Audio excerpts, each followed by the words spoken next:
if you look at Siamrat newspaper, like several days ago, there was another kind of big headline saying that the victory is ready. They're ready for the next one.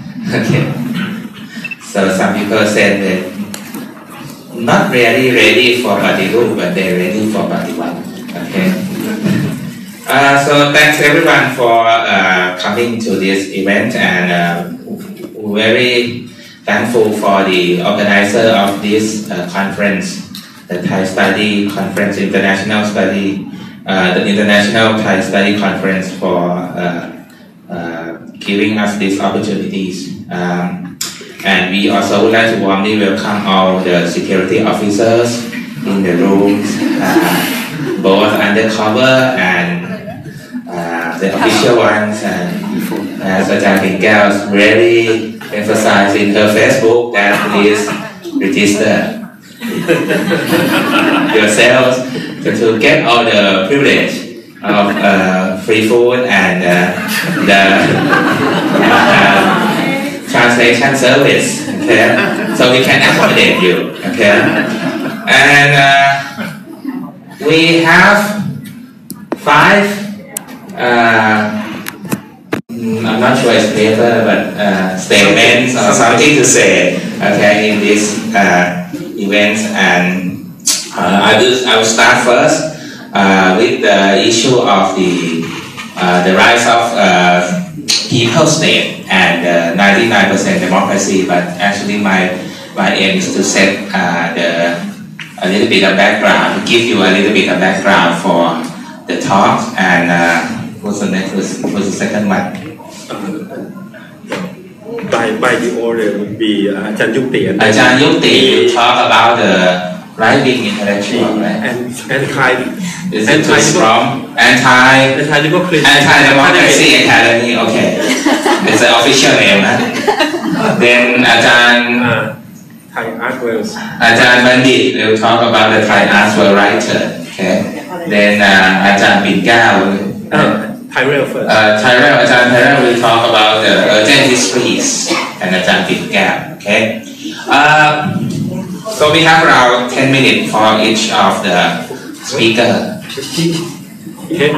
I'm pretty sure that you will go for 15. All right. So let's say it 10 minutes. So let me start with my talk first. Okay. This is. Okay. You yourself.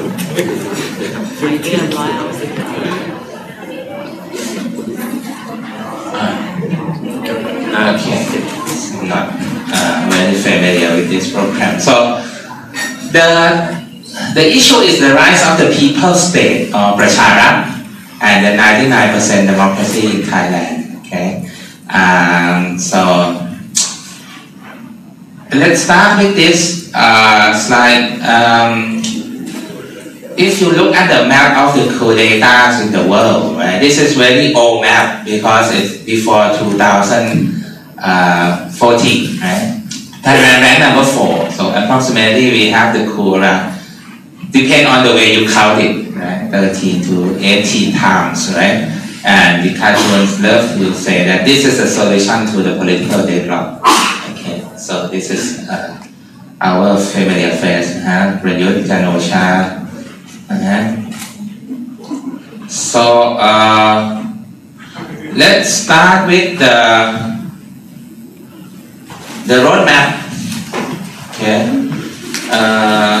this is the roadmap of Thailand. Okay, the military is always talk about the roadmap, that everything will be stick to the roadmap, but that's very interesting roadmap because I think it's very clear that this is a very old roadmap in the sense that they don't give you the real time of it, right? So when, right? Roadmap, sometimes we talk about roadmap, but not about when. It's okay, you're gonna get there, right? So that's the sense of the map, right? A very kind of two-dimensional map, right? Now people are going to like GPS, right? And Google Map, you know even alternative route to your destination and the time, and they even warn you Right? How many minutes you need to go home, and you will reach home in how many hours, right? So, but this is a typical way that the military answer us. Okay, that's a road. Okay, but they shifting the time all the time, right? So let me give you a little bit of summary of the Thailand political roadmap. Okay, started from May 2014, the coup, and we have the interim constitution with the Article 44. Right, the Article 44 is a Thai-style martial law. Right? That's to very simple way. Okay, we say we don't have any more martial law, but the Article 44 function even more than the typical martial law, because you don't need to talk about it anymore. You cannot bring the case back to the court. Okay, and even now we have the constitution, right? The Article 44 is still in place, and the junta always use it. Okay, and August last year, right, we got a referendum of the constitution. So the constitution has been engineered mostly by the junta and its alliance for 2 years. Okay, and then unfortunately we have the event of the death of the king, the King Rama IX, 2016. Okay, then that's one of the reasons of the prolonged announcement of the constitution. And then finally, the new constitution has been approved by our king, our present king. Okay, and then after that, there's a little bit of modification, but well, as the government said, it's basically none of your business. It's the business of, it's the only amended the part that has something to do with the power of the king. Okay, so then we expect to have the royal cremations of King Rama IX, which probably some people say that is part of the reasons why the roadmap has been extended a little bit. But right now we still have no idea, right, what's the precise date of the election. Okay, it's someday we're gonna be there. Okay, so people expect to be around March to November next year. Okay, sorry, so the time is not this year, the time is next year. Okay, sorry for this, but well, there's certain pressure on it because of the framework in the constitution. Okay, so that right now it's preparing a lot of the law that has something to do with the full process of, for example, elections, political parties, and several things. So that's part of it. This is the main argument. Usually people talk about what happened as a transition to democracy, but in fact it's a transformation to the new regime. I think that's the key.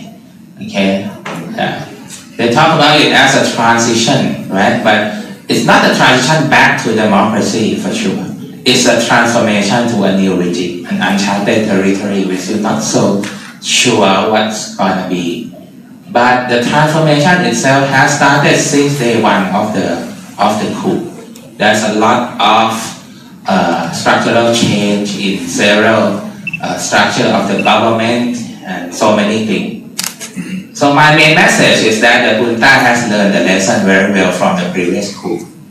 One of the people who really work with the junta, Pisanu Sudanam, said that อย่าให้เสียของ right? Which actually different than the usual norm of the coup, right? The coup normally will say that, well, we're gonna make the coup very quick and then we will return back to the normal time. This time has nothing to do with the return back to the normal time. It's something moving to the future, but not very clear. But for sure, they really learn it. Okay, and the period that they've been working now is more than the average time of the modern transitional period of the modern coup. If you look back into the 80s, the 90s. Okay, and I would like to focus on two issues, which is the people's state and the 99% democracy. Okay, and I think the key message that the reasons that the military learn it very well is that they really try to rework on the concept of demos or people. Right? So they try to find an alternative to demos or democracy. Right? So they try not to say that this is authoritarian. They try to say something else. So they try to go beyond the dichotomy of democracy and authoritarian. So they're not saying that, oh, we are good authoritarian. They try to invent a new term. They try to work on something that in a very serious way. It doesn't mean that they're right, but they've been working harder than accepting simply that we are authoritarian and so on. Okay? So they try to rationalize their way of ruling. Okay, so the concept of people state and the 99% democracies show that they're working on the political economy network and develop the new anti-democratic ideology. Okay, the Pracharat. So Pracharat become new strategies, right? One of the interview with the sheriff saying that, oh, people state has been put into every government project. ใส่คำว่าประชารัฐไปในทุกโครงการ Okay. So ยุทธศาสตร์ประชารัฐ came from the national anthem. Okay.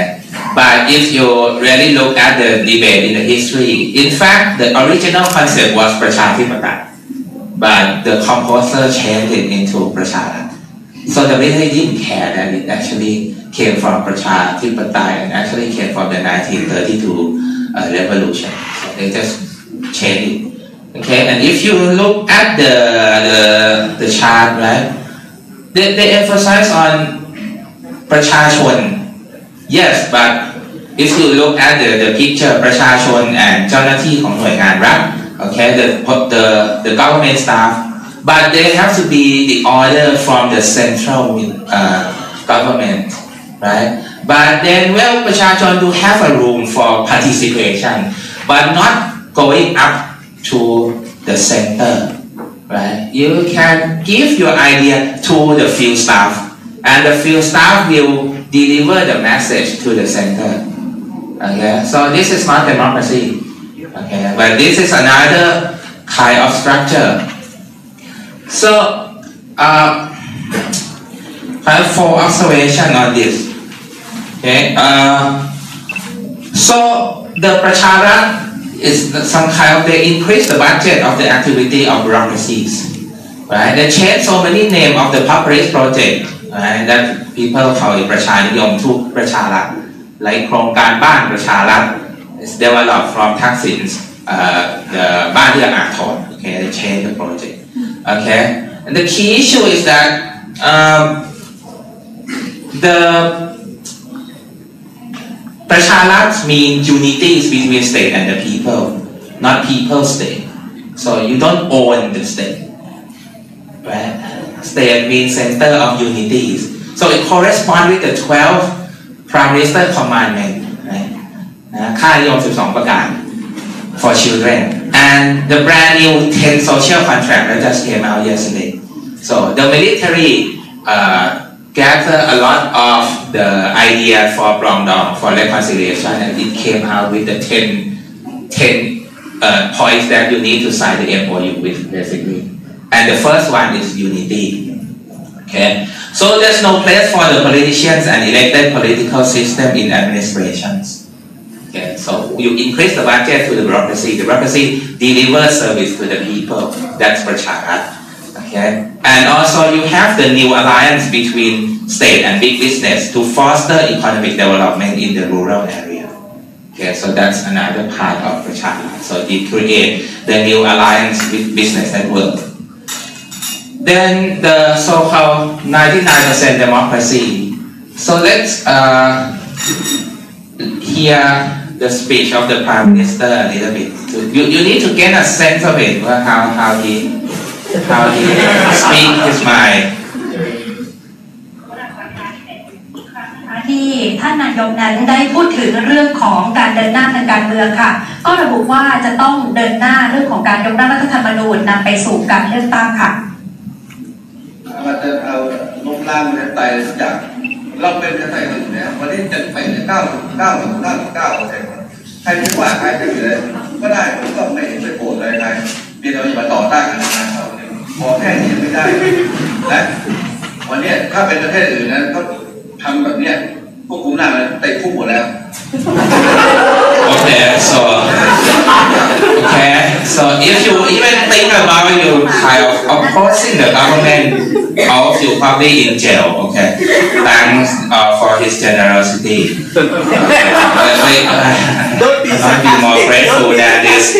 Okay, in English, our country is nowadays 99% democratic. I never prohibit anybody from criticizing me.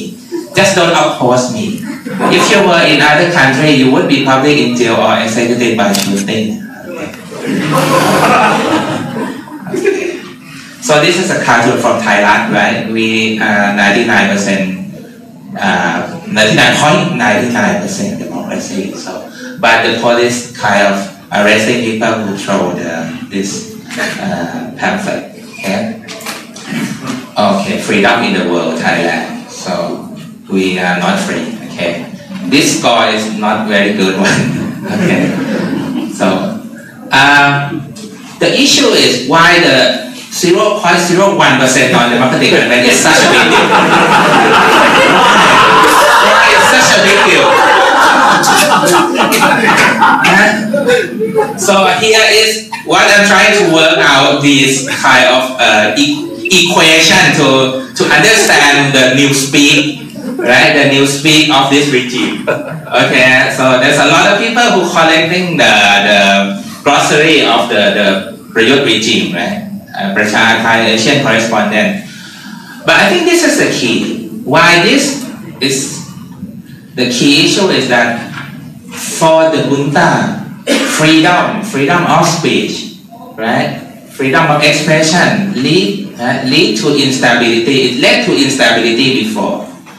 And the instability led to disunity and crisis. Okay? So, for them, things that disunite the people is evil. Okay?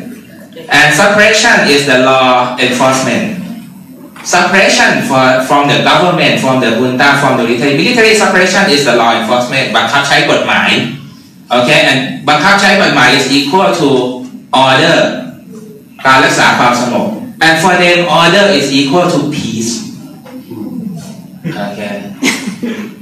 So if you see the junta since since the 90s, right? They copied from the Burmese one, right? The same concept of peace, right?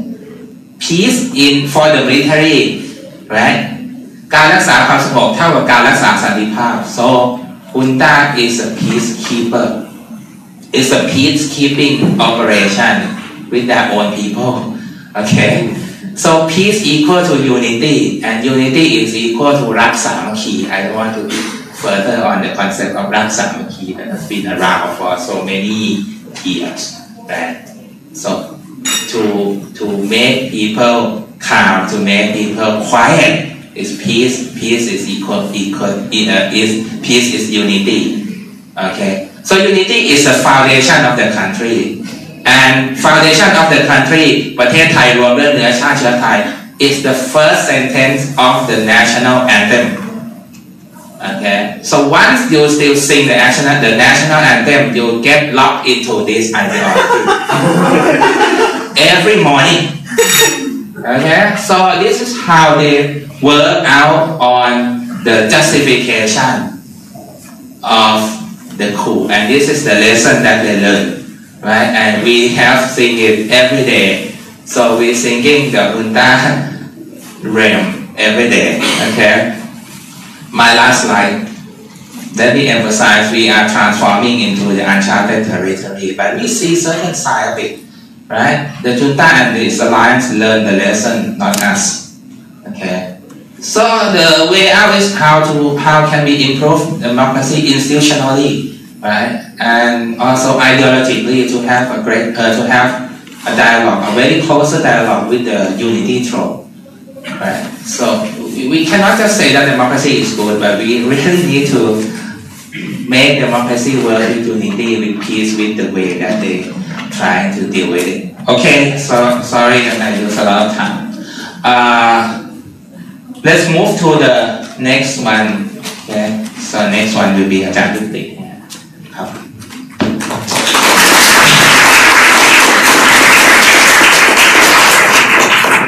Do the musical chairs that would be. I try to have a reputation of being over time. It's not out yet.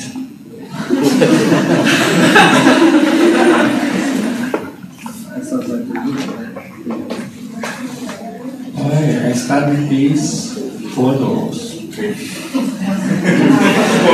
It's a book, it's a cover of the book. Well, I have more, but not many. I'm not like too biased to just point out God. Well, I have only 3 points to make, or not just like, not really making a point, but I just report what's going on. Well, first, I'd like to talk about the way I classify Thai academics into 4 groups in terms of their positions toward the coup. First, the voluntarily support, the one who voluntarily supports the coup. For example, like this is it's a book cover, so you can buy it at the bookstore at Chulalongkorn University. They're proud of it and still on sale. I got one. Yeah. So be quick. Be gone real fast. So the one who voluntarily support the coup, like people from Chulalongkorn, from Thammasat University. Okay. เหลืองแดงมาแล้วแดงเหลืองจะรออยู่ไหน As you can read Thai, but if you can't, I'll ask one who can read Thai translate for you. Well, those who support the coup. Second, maybe we can call the pro-democracy academics. They are those who are under surveillance of the authorities, blocked to get involved, got intimidated, threatened, or arrested. And maybe they are under the control of the university administrators.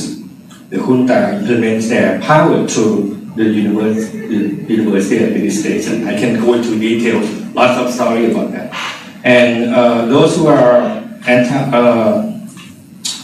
those who were banned by the anti-democracy who work, their colleagues themselves within the same office.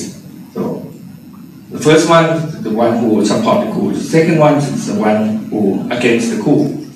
The third one, I call them the inert ones. Those who are burdened by the audit regulations or the power of the form or the quality controls in quantitative manners, or what's going on in this country. It's a quality control system that we all have to fill the forms and just to report what you're doing. Second are those who have uncertain status. Now that the status of the university professor, they have to be regulated closely to the regulations of the university. So then, in the case of my colleagues at one university, they got almost got fired, but got suspended on the basis that they were accused as acting improperly.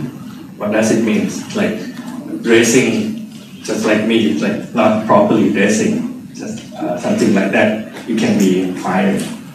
So these group people will be like inert one. They cannot act as they want. And the fourth one is, I call them the confusing ones. The one who never learned the lesson. This kind of Thai intellectuals, they believe that every government is bad, whether they are elected or they state the coup. They are bad. But we just have to work with them. We just have to sometimes go against them. And then now some of them coming out to protest against the coup. But they are just like, I don't know, maybe you name them, but I call them the confusing one for those who know the lessons. So, second point I want to make is that I ask questions, why does the intellectuals are targeted? A lot of intellectuals are targeted, especially this group. Comparing to the last one, I think this is much further in terms of the numbers and the violence that occurs to many. In general, I think Thai academics play lots of public roles, as you can see here. We have more public intellectuals than those who are in ivory towers. Or sometimes people say we have too many public intellectuals now. But still, if you want to look at the public intellectual in Thailand, at least I'm just like black and white kind of mindset. You have only two groups. You have two groups, not like, or to say that Thai academics are public intellectuals. One group is the pro-democratic intellectuals and another is the anti-democratic intellectuals. So which group of public intellectuals you want to look at? But on the other side, the group of public, I like to focus on the ones who are more radical. So this is the information from iLaws and from on the right from BBC Thai. So see who pro, see who are con to democracy. Well, on the left hand, you can see the statistics of those who are. This is the whole pictures of those who are summoned, and then how many on different states of accusations, different kinds of accusations. And on the right hand, 41 rectors, deans, and the board of committees of the universities. So how many who support the coups, right? Sitting in the cabinet, sitting in the parliament, sitting in the, what is that, to reform, reform the reform committees, so on and so forth. So look at these pictures. I think it's on the left side and on the right side, it's very clear that not just we have like both two kinds of public intellectuals. But why does the intellectuals are targeted? Because I think even though we have fewer or much fewer intellectuals who go against the coups, still they are targeted. I think over the past 10 years at least, like, look at the roles of Nitirat that challenges the junta and also the challenge the status of the upper power. See, I have to self-censor myself not to say that word. In addition to Nitirat, and also we have the committee of the amendments of the Article 112, and so on and so forth. And still another group that is acting now is the Thai Academic Network for Civil Rights. Not only that they are against the military rules, but also I think they can draw so much attention from the public, and it becomes clear that the group of academics are challenging the politics powers. So then the junta threatens the intellectual who have potential to mobilize people, and the junta suppresses criticism. For example, there's a case of a leader of one group. See, I have to use like common names. I cannot be into details in proper names. A leader of an academic group were invited for drinking a cup of coffee just recently, the authority requested him not to campaign on Hun Kana Rasadon, the memorial of the 1932 revolution, because it was done by the replacement. This is the authority told him that it was replaced by someone. And then they visit us all the time. Once in a while, they went to public talks, public speech, and they will came and take pictures of me. Just not only me, but lots of other people too, especially in Bangkok, and I think it's all over the country. Chiang Mai happens a lot too. So I think because we play some roles and we can draw attention, and we have potential to mobilize the people. Third, why do many Thai academics work with the junta? I think the last one, this is the last one. The top rank administrators, the individual academics, those who support the junta, why do they do so? First of all, I think they want to maintain what they believe. It's the belief drives lots of things. It moves lots of things. You can see I was being a convener of one, being asked by my colleagues to be a convener of one panel, and I was shocked by the beliefs of the academics who were presenting a paper on to commemorate the event. You know what the event I mean. So to maintain the belief, I was denied to be promoted to work. I was denied to be promoted to work at an institute due to my image of being a racial academic. And also, secondly, they want to maintain their status and to earn a living, which I can understand, but I cannot accept it. Thirdly, to maintain their network. It's the upper middle class pattern-client relations that they have to maintain. Why so? For example, the university rectors during the time before the coup, they are drafting the bills of each university is going to be privatized. Right? The draft bill was in the parliament, still waiting to be passed, and then to fasten to make it quicker, they cooperate with the junta so that the bill passed just easily without criticism whatsoever, and then they can also change some of the titles, some of the articles in the bill as well, which happens to Thomson University as well. Okay, it's live now, so we'll see what happens to me later. Then they have to comply with the junta, so then the junta can guarantee their budgets. This is very common, very normal. And also one incident is that recently there is a university, this university is running an international conference.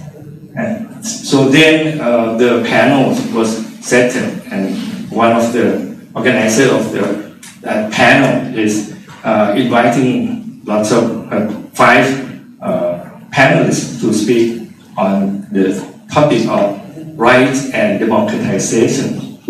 And then once to finalize the conference organization, to finalize it, the rector saw the names of the panelists, and then for one panel on rights and democratization, he saw name of one panelist, and then he remarked, well, is this woman still on accused on a crime that she was accused? Is she still will have a case in court, and then it was refused by another dean on the panel. So then everything is in control now. But if you resist, it can be it can be negotiated in a way. So and this case can happen all over the country, as you can see. And okay, I think. Well, I just heard this story that during the past 2 years that we have a petition for the release of 14 students who were arrested by the authorities. And then I just heard that in one university, the candidates who signed the petitions was called up by the director to meet with him because of the request by the authorities behind him. So it happens all over the country, and that's all I have to report.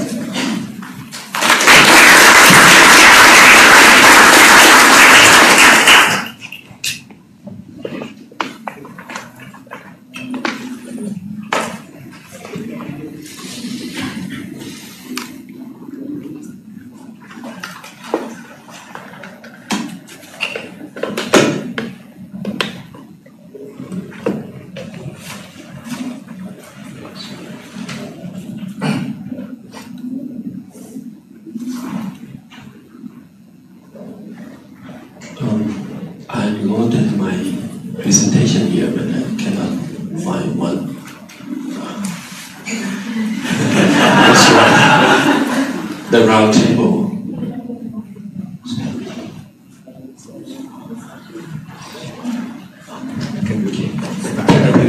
I got in my personal. I got it here. Yeah.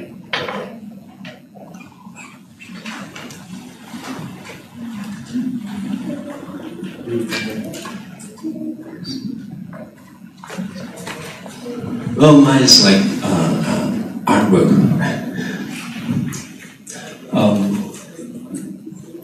First of all, I find it's very hard to imagine what have we come to this point. I think it's very hard to talk about what's going on. But I have said that in other panels that the changing of scenes of Thai art scene is very interesting, and in many ways it's waiting for us to be interpreted or to interpret.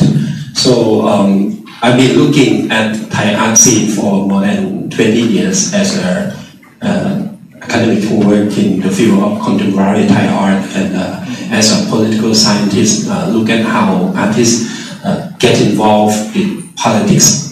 And talking about politics, there are many layers of politics. For example, joining the politics by voting, by going to be a committee in the parliament or in the National Assembly. That is a very simple way of engaging with politics. But there is another layers. For example, working on the subject of politics. Probably we can call them political artists. And then, in Thailand we have been debating on the idea of art for art state in 1950s, and the uprising in 1973, October 14, is the triumph of art for social or art for life. So art is no longer an isolated island that living by themselves, but rather engage closely with politics. And in many ways, artist is also an activist as well. However, after October 6, 1976, many artists fled to join the Communist Party or suppressed their work. They changed their subject of their art into something really simple, something not challenging to the power. And then came again in 1990s that Thai artists look at politics more and more, and even during the last 10 years of political conflicts, Thai artists never hesitate to talk about politics. And in many ways, some scholars in this conference have pointed out, for example, the matter of censorships in film or in arts. Something that I think that there must be something that we can talk about why Thai artwork had turned, and why I said turn, it's a right turn. Of course, talking about left and right may be something very old-fashioned, but there are some elements that I like to say this is a right turn. Okay, so right after 2010 crackdown, there was a big exhibition so-called Imagine Peace made by BACC and the Ministry of Culture, Kunipit Intrasombat at the time, and Apinan Poshidanan helped him organize. The exhibition is meant to heal the society as a whole and using artwork to reflect mentalities, accomplishing results that yield positive thought to the future of Thailand. And they said that the recent political crash, which is the crackdown on 2010, has tremendously affected people's state of mind and the confidence of foreign visitors in the country's overall political and economic stability. And so they want art to heal the emotional wounds of the people and to recover Thailand's public image. And of course, Imagine Peace showed the artworks by prominent Thai artists from Thawan Dachani, Dr. Samet Chumsai Ayutthaya, Navarat Pongphaiboon, Angkhan Kalyanapong, Ajahn Prisha Thao Sarajan Kittisak Chanonna, Chalam Chai Khosi Pipat, Lerklit Tilamanija, or as long as weekly. Kamin Lerchai Prasert, Ajahn Parinya Tantisut, for example. And the work by these artists are created under the theme of Imagine Peace, expressing their hope in restoring peace and harmony to Thailand. And this is some example I got from website. I have to confess I wasn't there enough to go to the exhibition by myself because I feel really uncomfortable and I feel something really disturbing to my presence at BACC or Art and Cultural Center. So this is a work by Kamin Lerchai Prasert, who based in Chiang Mai. And he painted on the newspaper. This is of course the shape of skull, and it says the text, before peace prevails, one has to kill greedy, anger, and obsession in himself. So it's very interesting that in the exhibition so-called Imagine Peace, one artist said, let's kill something inside. And there is another very popular artist as well, Yuri Gensaku. And actually I really like her work, but can you interpret her work looking at this particular painting, like as tank and controlled by skeleton wearing a hat, yellow hat, and firing at the sea of red, not the real figure of human being, but there is also a girl floating on the yellow ship, yellow boat here, crying out loud and her teardrops is in the shape of yellow drop. It's very interesting. I don't know much, but this is very interesting, waiting to be interpreted in the future. So another aspect by Navin Ravanchekun said he wrote in the same exhibition, he wrote a letter to Montien Bunma, and he said, actually there is currently a huge show called Imagine Peace at the Bangkok Art and Cultural Center. They claim that the aim is to heal our society through art after the recent political conflict that erupted in unexpected violence and bloodshed on the streets of our country. Although I like a few pieces in that exhibition, including your powerful drawing, it is sad to see that artists are being used as a tools for government propaganda. I think it's very bold statement here. And one critic, David Tay, put an article in Thai in the Art magazine. He says, no Thai artist escape from this bullshit. So everyone thought you know Tanki to be the laundry machine for the crackdown in 2010. And of course, after 2010, there were series of political conflicts on the street of Bangkok, and we have seen that in many ways the government changed. Right after a visit crackdown, he resigned and called for general election, and Yingluck Shinawatra became the prime minister, and then there was the attempt to pass the bill, amnesty blanket amnesty bill, and that lit the anger of people of Bangkok, both red shirt and yellow shirt, and people who normally conduct their life turned against Yingluck government. And it turns out that after a series of their protests, there are groups that call for freezing Thailand for a while and then start reforming before election, right? That is the campaign right after Yingluck called for general election on February 2nd, 2015. And it's very interesting that Thai artists think that joining the PDRC is not wrong at all. It's just something that they have to do, and this is really problematic according to me or my observation. It is probably you might know somebody here. This is Suthi Kunavishanon. This is Amrit Chusuwan, the head, the dean of the Department of Fine Art, Singapore University, and this is the banner say Long Mu at Urupong Junction. So. Amrit Chusuwan explains, I didn't have time to transcribe it in English, but I like to read here, that first of all, I didn't want to join in the name, in the title of Silpin, or artist. But when we came out, we realized that there is something we can use to be our weapon, that is artworks. I then persuaded some friends, colleagues, and younger friends that should we do something in the length of 100 meters by using Thai artists around 100 person. Would you like to join us? And I got many people came to me and joined my project. So we all here, not only me from Singapore University, but also national artists, ศิลปินแห่งชาติศิลปินรุ่นเยาว์ young artists, even graffiti artists. So they say no one escaped from Tanki. Of course, we see here, right?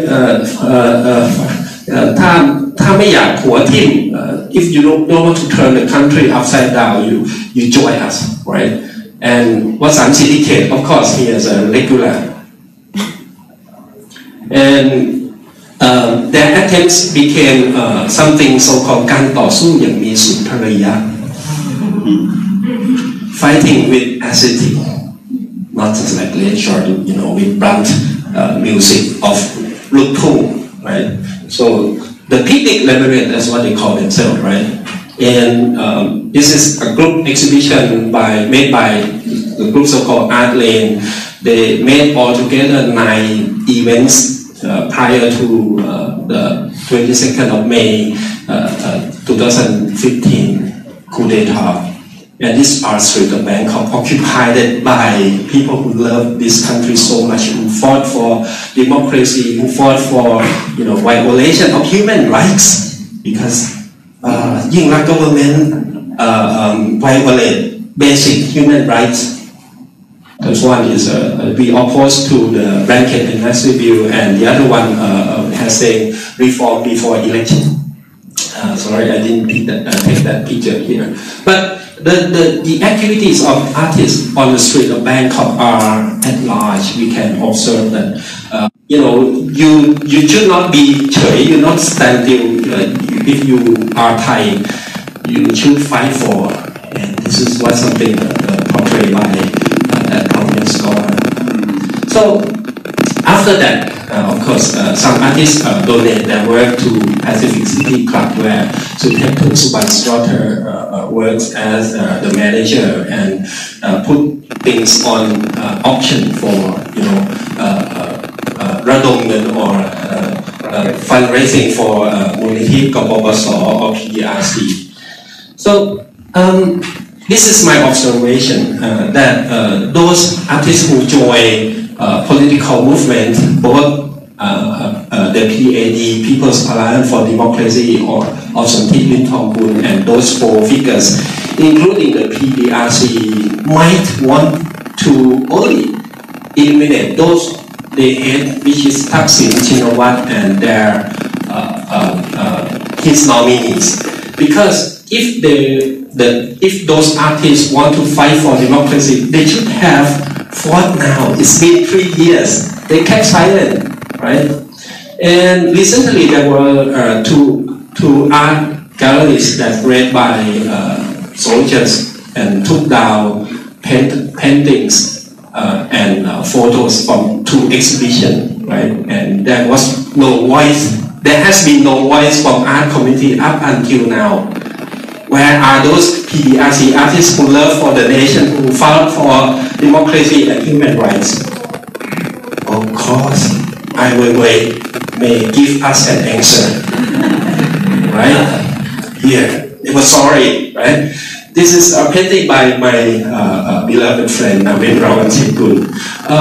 In this picture, in this painting at my young contemporary art gallery at Sankhampeng, the heart of Thaksin, the district, the very district of Thaksin. Anyway, in this painting we have seen a lot of things in Thai art scene. It's just a part of the gigantic painting. Here is Montian Bunma, and this is Kun Pitiya, who's sitting here as well. Someone here, maybe Pet Osathanukro, and this is Apinan Hosyanan in the white suit. And this is Wasan Syndicate. All together are pointing by Ai Weiwei's hand. So just to paraphrase what David Tay say, no one escaped from Tanki. And this is me for your. And last slides by Wasan Syndicate. He posted on his Facebook. Saying that, you know, เปรตบ้าทำรัฐประหารเพื่อตัวเองและนายทุนชั่วช้าสามาน and these are the figure, another figure. He say, let the bad people do some bad thing, and then we will uprise against him. Those who made a coup d'etat, took power from people. It's not by me, all right? Those officials who are here, and I didn't say this. And when I came back to the point that where should we go from now? If the Thai artists want to fight for so-called democracy, fight for human rights, they should confess what is, you know, is really very beginning of reconciliation project. They should accept the fact that their activities support and pave the way for coup d'etat. And of course, if they show their support for democracy, they as like they did during the PDRC campaign, they should start doing something right now. Thank you.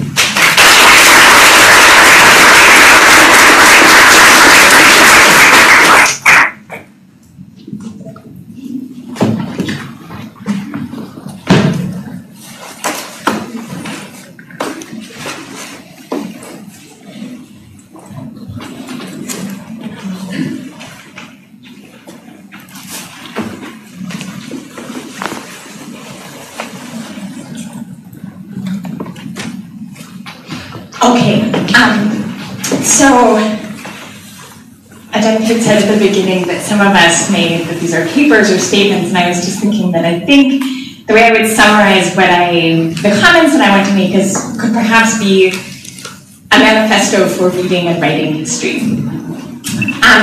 So many of you will be familiar with Ajahn Hongthai Winnichagun's 1994 essay, The Changing Landscape of the Past, New Histories in Thailand since 1973.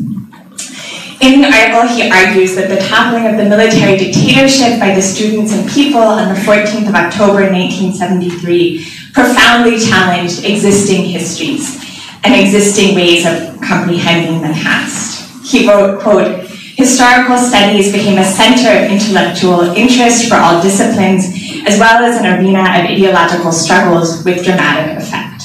The conventional knowledge of the past was challenged and negated. A new past was needed. And in his article, he traces several kinds of new ways of comprehending the relationship between the present and the past, noting that together this constellation of new histories resulted in a reshaping of, quote, the landscape of the Thai past. I think many of us have observed, particularly actually in the last 6 or 7 months or so, that in the years since the 22nd of May 2014 coup, the past has also been reshaped and has upended what many people thought they knew about both the past and how it moves through the present towards the future. Who would have imagined another coup? Who would have imagined the kinds of authoritarianism that exist in the present? I think many, I'll put it this way, I certainly would have never imagined it.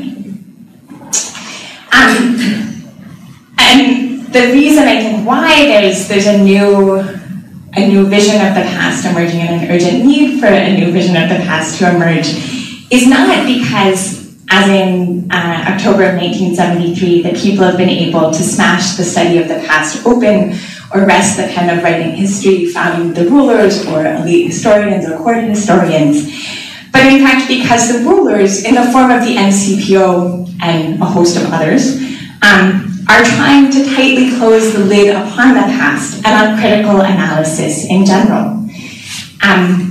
We can see this in a number of public seminars and discussions which state authorities have intervened in or shut down, which according to ILAW's latest statistics is at least 156. Even in those events which are allowed to be held, the authorities are often present to surveil those speaking and those listening. I'm sure many people in the room have had the experience of their photograph being taken simply because they went to go listen to a particular seminar. You don't have to speak to become a person of interest to the state. Over the past 3 years, this has become usual, but it's not normal. I think actually part of the way in which we can see how usual it is that many people begin their comments or their seminars or their events by greeting the security officers in the room as we did today. That's a sign of how ordinary and yet not ordinary this has become. The attempt to shut down critical analysis can also be seen in the record number of Article 112 prosecutions, which was one of the figures that Ajahn Yukti showed earlier, which ILAW notes is at least 82. The number, of course, may be much higher, but 82 is the number of prosecutions which are known to lawyers and activists. And the attempt to shut down critical analysis is also echoed in other prosecutions that hundreds of people have faced for exercising freedom of expression and political freedom, as well as the constant harassment, surveillance, and intimidation that many activists and intellectuals face, either from state officials wearing green, by rectors, by heads of department, by a range of state officials. Within this context, writing history or making sense of the relationship between the past and the present and simultaneously imagining the future is urgent both analytically and politically. And I recently read Arundhati Roy's new novel, The Ministry of Utmost Happiness, which, even though it's a novel, is kind of an amazing piece of political analysis, political and social analysis as well. And in the very last pages, she notes that, quote, history would be a revelation of the future as much as it was a study of the past. So I want to turn just to briefly highlight three pieces of the past and the relationship between the present and the past that have become newly relevant and newly examined since the coup, in a sense to highlight what I think it would mean to write new histories. So most recently, the end of the absolute monarchy and the transition to constitutional monarchy on the 24th of June 1932 has again become of profound interest. And in a sense, it might be possible to say that one of the reasons for this has been precisely the attempt to erase that history, so that the disappearance of the original Mukana Rasadon has prompted a significant amount of interest in the events of the 24th of June 1932 that may not have existed before. It's been all over the newspaper, and so it's widely circulated. I would suggest that in the removal of the original, or I know it's not the original, it's sort of the new original king in the road, is a signal to pay more attention. The fact that there was an attempt to remove it is why everybody should be interested in it and should learn more about it. The two other pieces, historical events that have become, I think, both recently significant and also incredibly important work has been done around them are more recent, are of the last 40 years. One is the 6 October 1976 massacre, largely due to the remarkable work of Patpon Pudhong and Adan Phomthong Pawakapan to examine existing and available historical evidence anew, and to learn and examine what's known and also what's not known, and to query why it's not known even though the evidence is available. And then the third moment that I want to highlight and say I think is worth historians and students of history and ordinary people paying lots of attention to is the violence of April-May 2010. Many people will have noticed, or if you haven't, I would urge you to read it, that an English summary English translation of the People's Information Center report was recently released in English and is freely accessible online, easy to download. And it's the original long report in Thai is phenomenal. The English translation is phenomenal and significant. Anyone who teaches about political violence, whether in Southeast Asia or across the world, I urge you to use it in your classes. Your students will thank you both because it's incredibly well written, but also because they don't have to pay for it. But the reason actually why I think it's so significant and why it's worth paying attention to is something I realized when a colleague in the office next to me at the ANU asked me about the report. Someone had sent him the link and he said that, it's 2017, this is violence that happened in 2010, why does this still matter?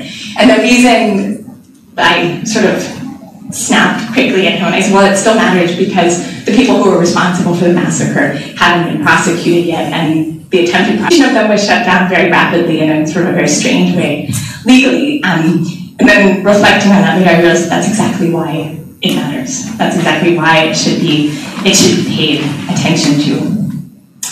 So I want to conclude by adding sort of number 4 to this list, and a call for a relentless recording of the present and what is taking place, including the very constriction of the space for critical analysis and the specific ways in which that happens. And within this category, I would include things big and things small. So the kinds of laws being passed, and the government of General Prayut Chan-o-cha is very busy. They pass many laws and issue many orders. One could spend one's entire day keeping track of what comes out in the Ratchagitan, but it's worth doing. Just to not miss anything that comes through.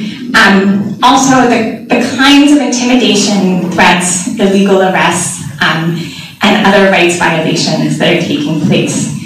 The presence of intelligence officers in academic meetings and how they conduct themselves.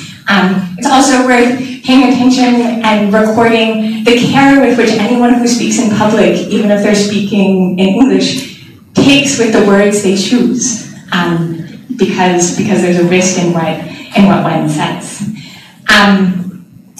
Of course, there are some accounts that cannot be disseminated now of what's taking place, because it would be too dangerous either for the author or for those being written about. But I would just make knowing how terrible my own memory is, and imagining that I'm not alone in that. I would make a call for as much to be written down as possible so it's not forgotten.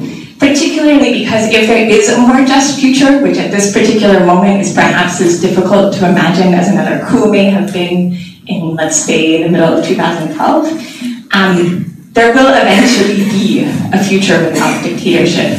And yet this moment will be important to remember. So I just want to close with reference to the two passages that are behind me. Two thinkers whose work I return to often, Supot Dantragun and Howard Zen, who were writing continents apart and in different languages, but were making very similar kinds of calls. support, this is his definition of history, of Prawatisad, from his People's Lexicon of Politics, which he wrote in prison in the late 1950s. It wasn't published until 1985. And Howard Zinn, who wrote a new kind of US history. And this is from the 2005 edition that he actually was writing in the 80s. But they both call on us to focus our attention precisely on those without power, on ordinary people and those whom power would like to crush. And I think the reason why it's important to pay attention to what ordinary people do is because it is with the future, to whom the future belongs and to which the future will be.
I have three stories to tell. I'm going to read so that at the same time.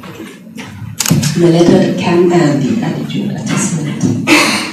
In the evening of April 30th last year, the Secretary of the Faculty of Social Science, the institute where I work, and the organizer of this conference, called me on the phone, informing me that there was a letter faxed to me from the 33rd Military Circle inviting me for a meeting on May 3rd. The letter, addressing the president of the university, stated that the army would like to invite an employee of the CMU to come to the military camp to provide necessary information. As we all know, letters circulating within a bureaucratic office, especially from a high office to a lower unit, are usually signed by a superior administrator or relevant official, along with a command or direction for further action.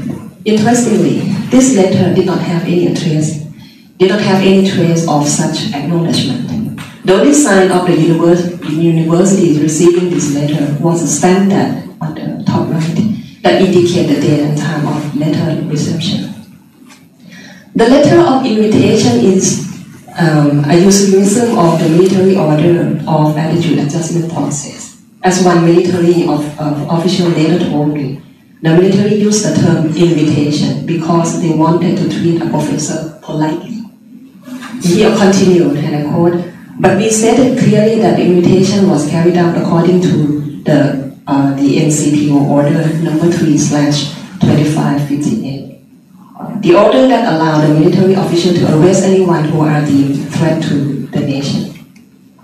Historically, authoritarian regime and service by academic bureaucrats had long had an intimate relationship.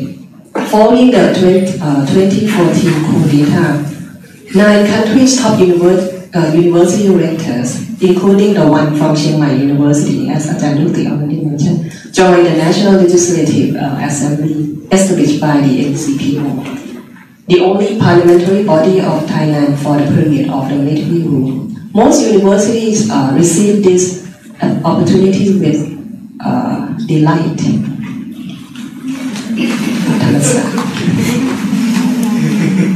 Some of them congratulated the occasion publicly on the university website. And here's CMU, our beloved CMU. The incorporation of academic institutes into the sovereign body has their own peculiar effects. On the one hand, university administrators have now become the organ of the sovereign, taking roles of control and surveillance on behalf of the military junta. preventing the activities that are deemed political and coordinating with the army in suppressing such activity. Surveillance by military personnel who would come to take photos and jot notes at academic seminars for free, including this one, have become common. In some cases, on military request, university staff might take photos at academic seminar and conference and send the information to the military networks in the area. Academic activities that are considered political could be turned down by the university administrators or otherwise ordered to ask permission from the army office. The university administrators, of course, deny the close tie to the junta regime, but like it or not, Thai universities have been turned into a military barrack. The passing down of the army letter from the lecturer to me without any signature of the university administrator can be comprehended only if we take the military and university as the same unit. It is an internal letter from the superior asking the subordinate to come to the supreme office for a meeting and to provide information. The university and the military camp are, in the sense, the continuing space of the state of exception, where the boundary between the university and the military rules have become obscure.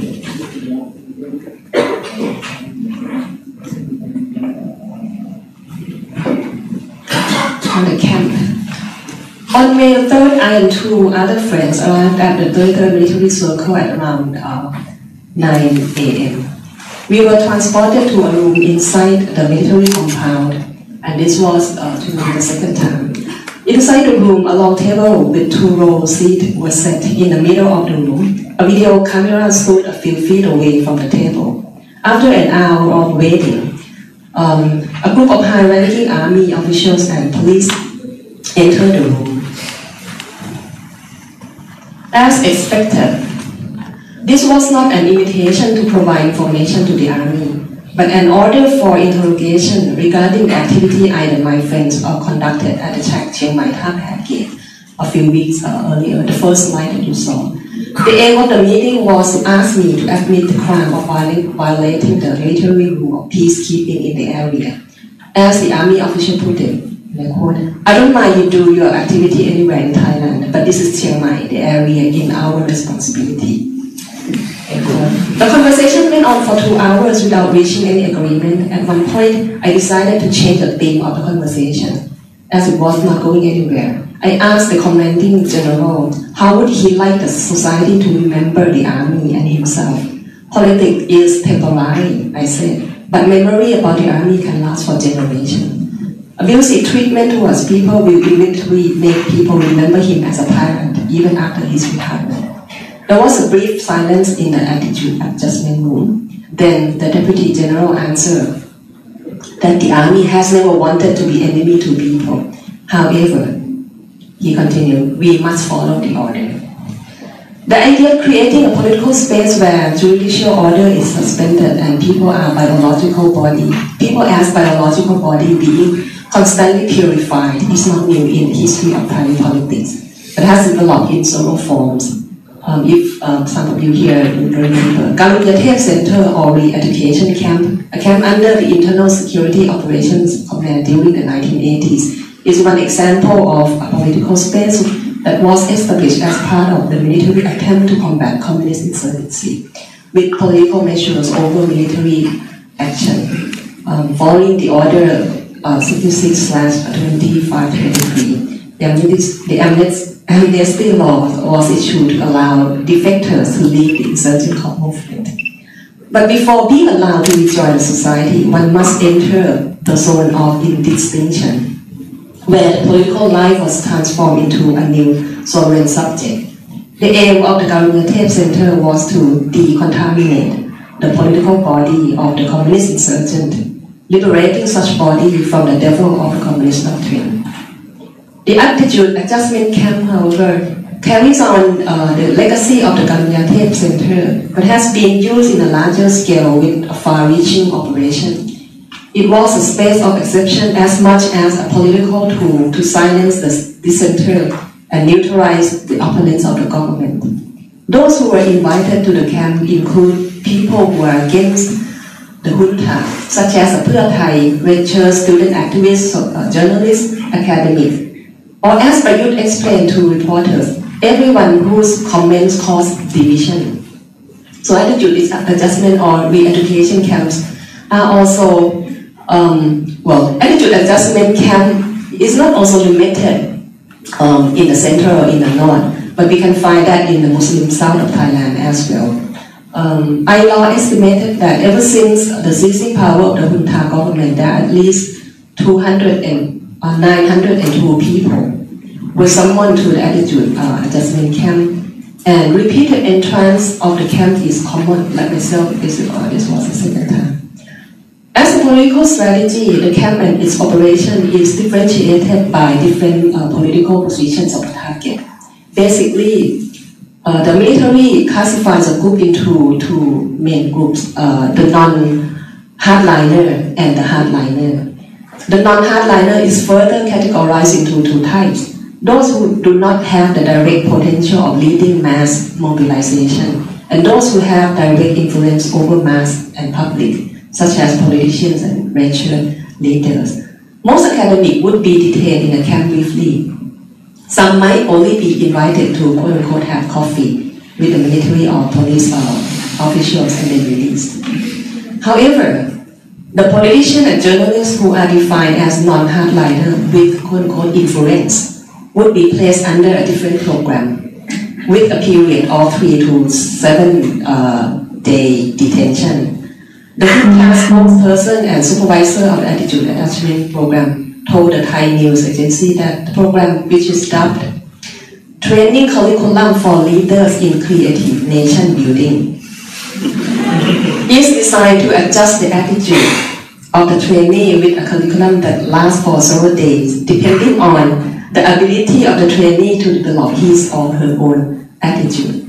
At the end of the program, trainees have to sign an MOU agreeing to stop all political activities that would instigate conflict. Violation of the MOU means a trainee will have to retake a course again or else face a jail term.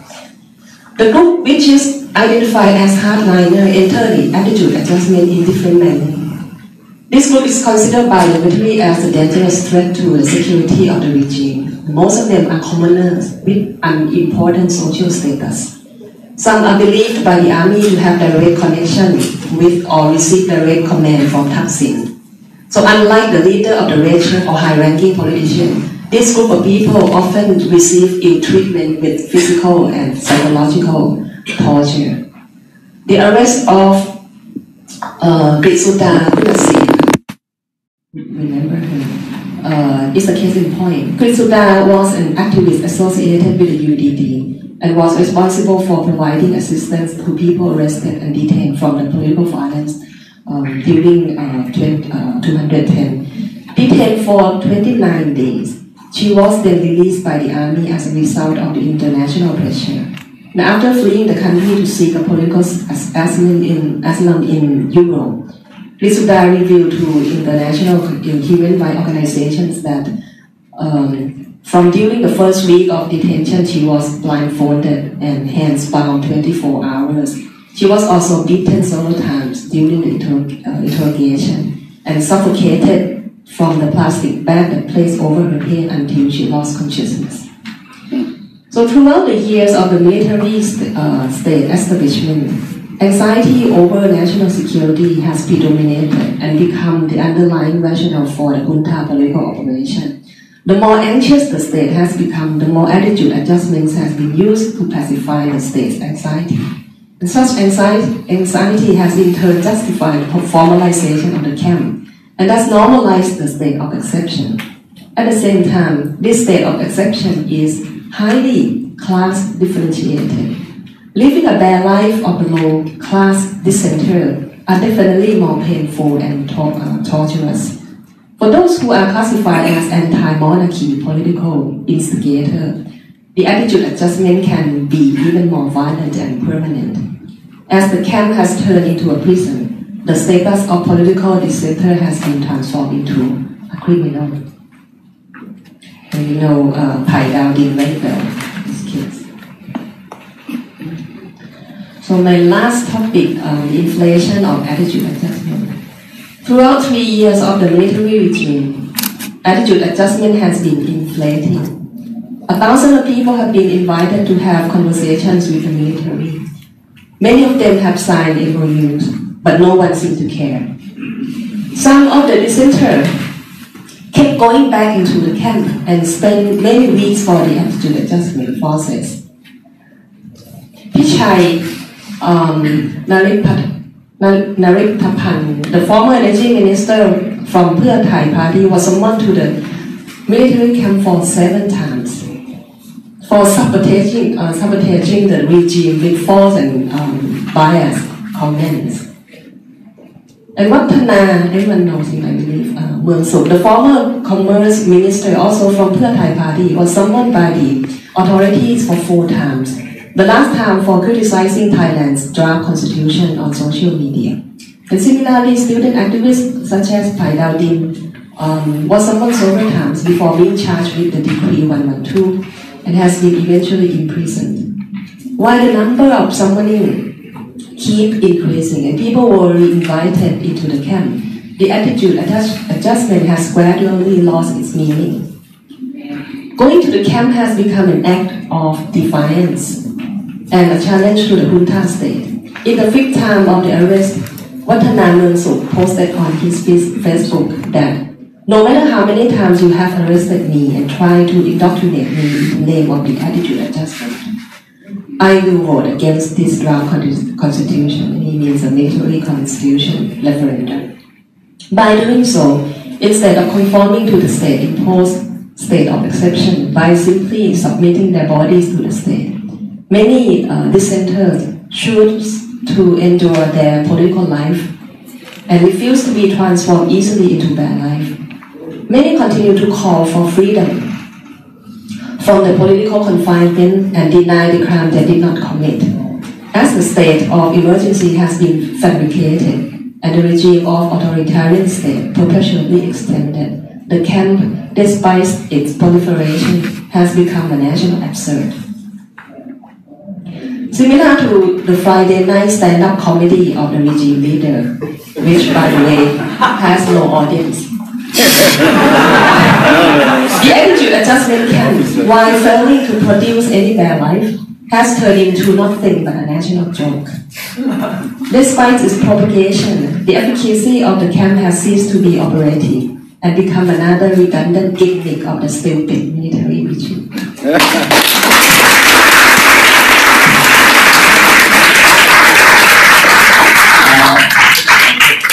I think we have like 5 minutes for discussions. So it's a round table. Any question from the floor?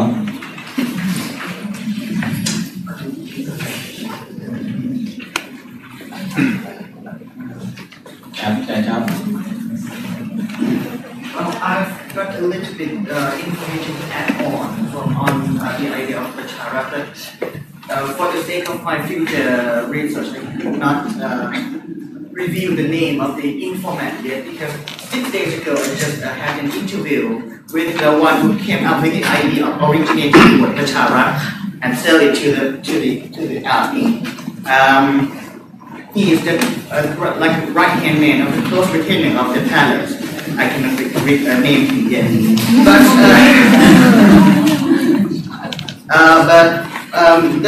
the original idea is that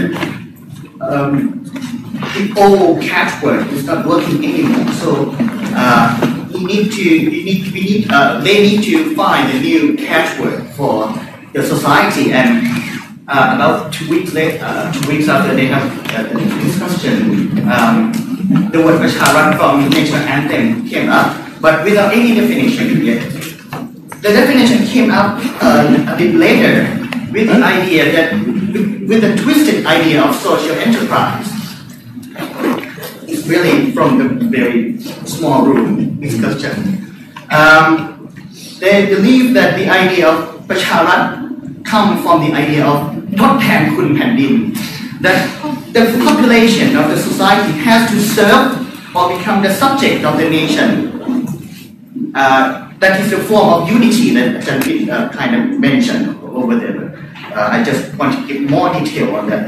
The idea of Charity service, content kun so the nation doesn't serve the people, but people have to serve the nation itself. And they sell this idea to some Jersey doesn't get later on to the army, and like we know now, that's what I would like to add on.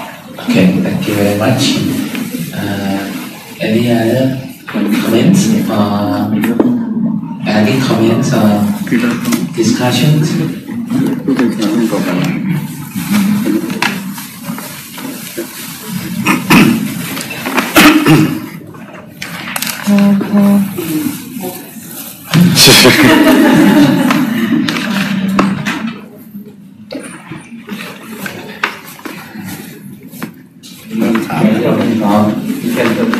turn off the live thing and probably people can speak.